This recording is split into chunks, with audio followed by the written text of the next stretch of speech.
Greetings, programs. Here we are after waiting 15 years for a brand new Tron movie. We're at Tron Ares, and this is my review of Tron Ares.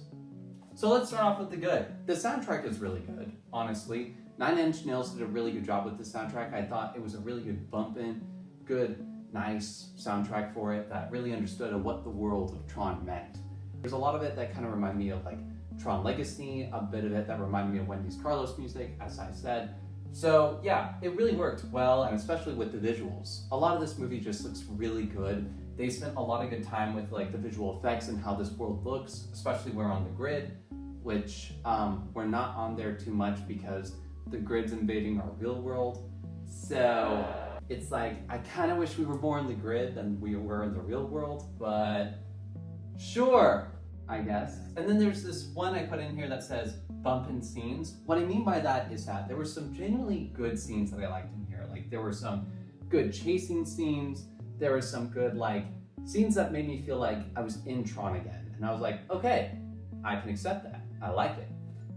And then I can't believe I wrote this down, but Jared Leto. Jared Leto was not the most offensive thing for this movie, in my opinion. I thought he was just fine. He worked well. I was actually pretty intrigued by his character out of everyone else. So now that obviously means, let's talk about the bad. The plot is basic. I know. I really wish it was a lot more. It's kind of an overcomplicated plot, but it's so simplistic at the same time. Girl, I'm so confused, like you know, like I don't know how they did that. And then there's also too many characters that I'm supposed to care about. I can think of one character that I was pretty excited for that just kind of died really quickly. I know, small spoiler there, but it's not that important. And then there's also, no one stood out. No one in this entire cast really like resonated with me. Like Eve Kim was not a character that I was like, oh my gosh, she's so great. Like, don't get me wrong, Greta Lee is an iconic actress. Get that right. But like, what was she about? You know, like what was any of this about? They were not like standing out to me in a way that I would really care for them. So I don't blame the actors or actress' fault. I really blame the writing on that.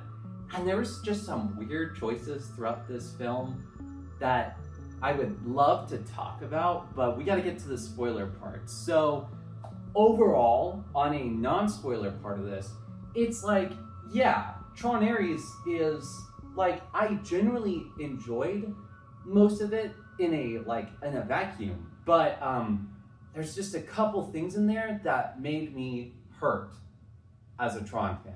So give me a second. It's time to talk about the spoilers. Just grab that pen. Hey, program. This is spoilers. Run away. Go. Run. Don't get spoiled. Unless you really don't care. So let's get to it. Welcome to the spoiler part of Tron Ares. I'm gonna kind of recap real quick of what happens in Tron Ares through this little thing. Okay? So let's start at the beginning. So Ares is born in the digital grid. He becomes trained into the ultimate combat person, right? And then he gets shown off, and then to some of the board of the Dillinger group. So he's in the Dillinger grid. He's not in the NCOM grid in particular. Just thought I would mention that. Dillinger, for those of you uninitiated, he was kind of the villain in Tron 1982. So that's how it's all kind of connected, which I'm going to talk about in just a minute. I know, I say that a lot, and a lot of people find that funny. But yeah, so he gets showed off, but Julian Dillinger doesn't mention the fact that Ares can be disintegrated within 30 minutes. So they're like, okay, cool, but it's fine. It works out. During all this, Eve Kim is finding the permanence code. What's the permanence code? It's the MacGuffin. Basically, it's the whole thing that allows whatever comes out of the grid to the real world to last more than just 30 minutes. So that little underlying flaw. So then she comes back home, and then while that's happening, Ares hacks the NCOM grid, and their NCOM is launching a game. Did you know all this was happening? I didn't. And so Ares hacks into NCOM. It's like a Tron Legacy grid, which is kind of insulting. We wanted that grid, not whatever. I mean, listen, the Tron Ares Dillinger grid honestly looks pretty cool, but it's just like, I don't know. The designs of it are really nice. But again, so he hacks into NCOM, and this is kind of the interesting point that I want to make out. So I'm a big fan of Cameron Monaghan. He does Cal Kestis in the Star Wars Jedi Survivor and Jedi Fallen Order series. He shows up in this movie for 30 seconds and dies. Remember how I said in my review, non-spoiler part, that there's just way too many characters here? Yeah, that's what I'm saying. Like, there's so many characters. I was sad. I was like, you were just there for 30 seconds? And then Ares, by the way, when he hacks into NCOM, he learns about, like, Eve, and, you know, that she has a sister, and she died of cancer, and she's been really going through it. Oh, and by the way, remember in the Tron Ares trailer where they showed that he finds that little photo or that video of in Tron Legacy when it shows the like last little moments of Kevin Flynn before he dies in the grid as he accepts Clue. He sees his son out there on the beach. Yeah, not in that, by the way. Just thought I would mention that. We're gonna get into that. Trust. So, but yeah, so he hacks into NCOM, and then they're like, oh, cool. Like, we totally disrupted all this, but now we need to go after Eve because she knows the permanence code.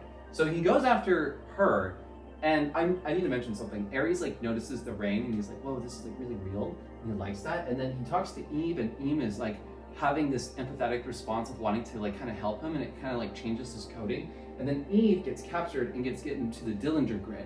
And so they're like, all right, we're just going to extract the permanence code from you, and then once we do that, we de-res you. And then Ares is like, you know, I don't know if I agree with that necessarily. I've since then erased this, but I need to mention this really quickly. So when Eve and Ares leave the grid, Ares is like, by the way, I need a thing from you. So I'm going to help you by escaping, but I'm going to need you to give me the permanence code. But we don't know why he wants the permanence code. So he escapes with Eve and gets into the real world. And then he's like, all right, Eve, we gotta go. So they book it back to NCOM because the permanence code was there, but I literally thought, so the permanence code where they find it is in like the snowy mountaintop. And I'm like, girl, how did you like get that permanence code over to NCOM? 1980s technology in the cloud, ? I don't know. Okay, this movie is not explaining itself really well. So that's what I mean. That's why the writing is not so great. So they go to the real world, and then Athena is sent after them. So then they go in there, and then Ares is gonna like try to buy them some time or whatever, and then like in the NCOM building, he gets zapped into the 1982 Tron grid and whatever, and so then Athena is like going after Eve, and then the fire alarm is pulled off, and she feels like the rain, and she's like, wait, what is this feeling? And then disintegrates because her 30-minute timer was up. So Ares is now in the 1982 grid. It's great and whatever. So then Athena's like, I'm not satisfied with the fact that I didn't do my initiative, my directive, which was by any means necessary, by any means necessary to grab Eve Kim to get the permanence code. So she goes into the real world again, and she's like, you know what, screw it, I'm gonna make a Tron recognizer. I don't know how it fit in the building, but you know, whatever, like it was kind of cool. And so Julian is like, hey, that's not cool, stop it. And then his mom was like, well, I'm now the board of the company, I'm gonna take over this. And then Athena kills Julian Dillinger's mom. That's pretty crazy. So yeah, so then she goes out there. So then Eve's like, she sees the recognizer coming, and she's like, you know what, I'm gonna run. I'm gonna give you guys at NCOM some more time, because the people at NCOM are gonna go hack into the Dillinger grid and like set a bomb so that it sort of, I know that sounds really horrible, but trust, they're gonna send a bomb in there so that they're like, the grid is non-operable and whatever's in there doesn't work. So maybe that will affect the programs. They just go off of that, not knowing if it will work or not, but it does work. Hoorah. So then Ares is inside of the 1982 Tron, and they're like, oh my gosh, look, it's Kevin Flynn. And by the way, I should mention, when we meet this Kevin Flynn in the 1982 grid, he's got the exact same, remember in Tron Legacy, that really cool like living room that he has, that's all lit up with lights and glass, and it's really aesthetically cool? Yeah, he has the exact same thing, just in the 1982 grid. love that. I'm gonna get into it in just a second. I trust of like why that's so important. So then he meets Flynn, and then he has this really deep conversation with him about like why is he an AI that wants to like live. It's not really explained, but sure, pal. I don't know. And then he gets the permanence code, but Kevin Flynn is like, you know what? You should call it the impermanence code because like it's imperfect. I kind of like that. That's kind of cool. Not gonna lie. And then Ares goes back into the real world. Kim is captured, and it's like, oh my gosh. But then he becomes a user, and he becomes all like white, like his lights glow white, and they actually accidentally leaked that by accident by Disney. I saw that coming from like a year ago, because thanks to TikTok. So then he fights with Athena, and then he kind of partially derizes her, but then NCOM delivers the like bomb into the grid, and successfully like breaks the bond, and then everything that was like 3D printed from the grid into the real world is now like all falling apart, including her, and she's like, what's my new directive? Like, I was following my programming, and so Ares is like, well, you kind of have to find your own directive, ain't that fun? And so then Ares goes off to Mexico and dips out, and then Eve Kim becomes the new income person because she wanted to potentially quit, so yeah. But then the craziest thing happens. So at the end of the movie, oh, I need to mention this actually. Hold up, I'm so sorry. So Ares goes to Mexico, and he's like sending a little postcard. We look at him. He goes through photos, and guess what photo he looks at? It's Sam and Cora from Tron Legacy.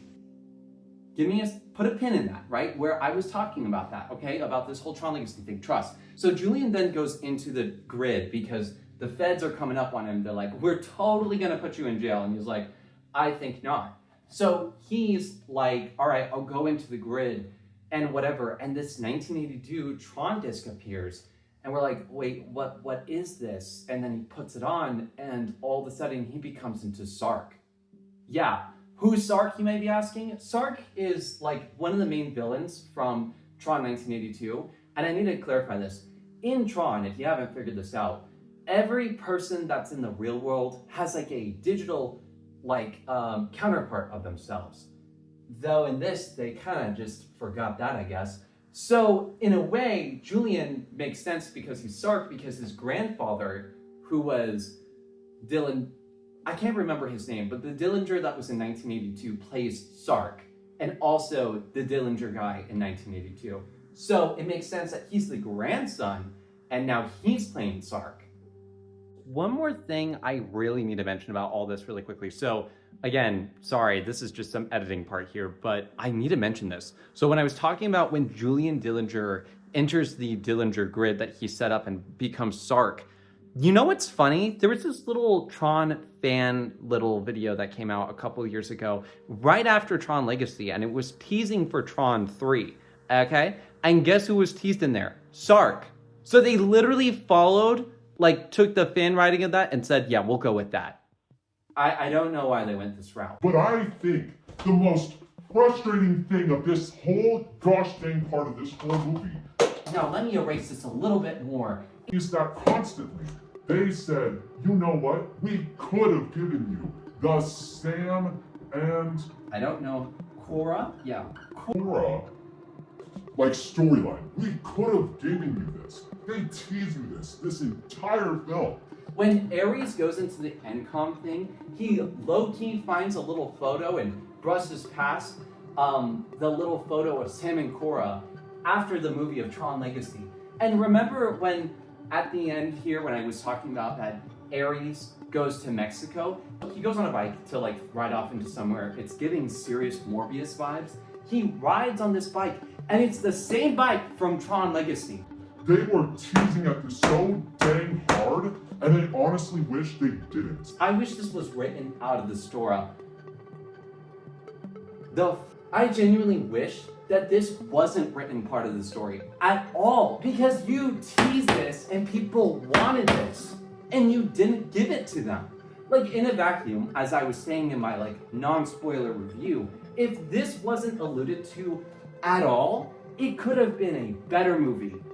Ish. I mean, it's not working, But they teased they tease throughout this entire film. They tease so much about legacy, but they're like, no, we just won't make a little thing about it. Why?